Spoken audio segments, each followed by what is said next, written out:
Hello, Montana. This is my shameless borrowing Montana's beauty video. A lot of people don't know me. My name is Daniel Larson. I'm a regular guy. Yeah, a week ago I was a hardware store manager. Now I'm running as a candidate for U.S. Senate. I'm trying to win the seat currently occupied by Steve Daines. The message of my campaign is kind of simple. It's pretty simple right now. This is not something I've been planning. It's something I just did. And a lot of you are asking, is it okay for somebody to just jump in to politics like this? I think me being who I am, I think I can stay honest throughout this process. I don't have any backers. I don't have any donors. If I win, it's with your support. Universal basic income is not socialism. I'll just put that out there. I'm going to argue over the next couple of months that it's I think it's the necessary lubrication in the market for capitalism to really function well. It's kind of a radical idea bringing it up like this, but I think that's the type of ideas that you get when you have non-politicians go ahead and put their hat in the ring. For me, my choice to run to Senate was a part of my activism. To know that I look out and I see a world that I don't think is heading in the right direction. I realize that public service is a pretty substantial undertaking, and in the last week, been going through, reflecting just on that. And it makes you think about what you want for public servants, and I'll try to be that person for you. I want somebody who would be wise, talk the wisdom and truth that, that's in all of us. Type of stuff that's universal. But going throughout this process, you can definitely see how politics changes people. So I'm definitely not looking to do this for more than 6 years.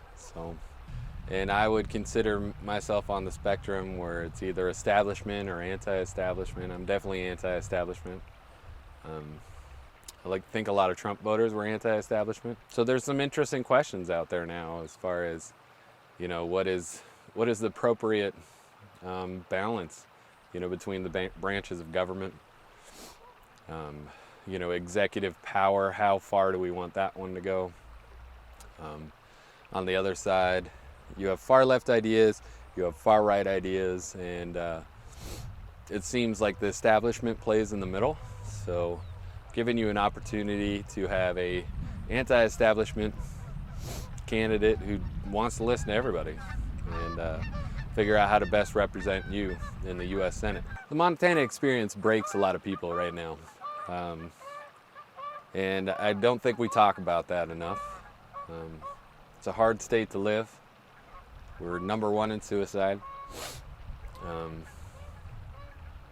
But there's a wisdom here, and there's a love in people's heart for this place. So I'll be going around the state. My goal is just to take an interview of voters and give you some content that lets you know who I am. Trying to do this in a way that establishes a route for candidates for me, but also candidates after me. I know I deeply care about this state, and I want to see it be a place that my children's and my children and my grandchildren and my great-grandchildren can call a home. The Senate's an interesting place this year. So June 2nd, Montana has the ability to make sure that Daines doesn't go on. Just to let you know, it's your most powerful voice you have this year. So my first campaign contribution. This one was a fun one. The guy comes into the store and he says, "Are you Dan?" And I'm like, "Yeah, I'm Dan." He's like, "The one that's running for Senate?" I'm like, "Yeah, that's me." And he's like, he shook my hand and he gave me $100 out of his wallet. And that's when I knew I was doing something right. So you might have a lot of opinions about me, and I'm willing to go toe to toe on any of them. But just, yeah, so let's just have a conversation.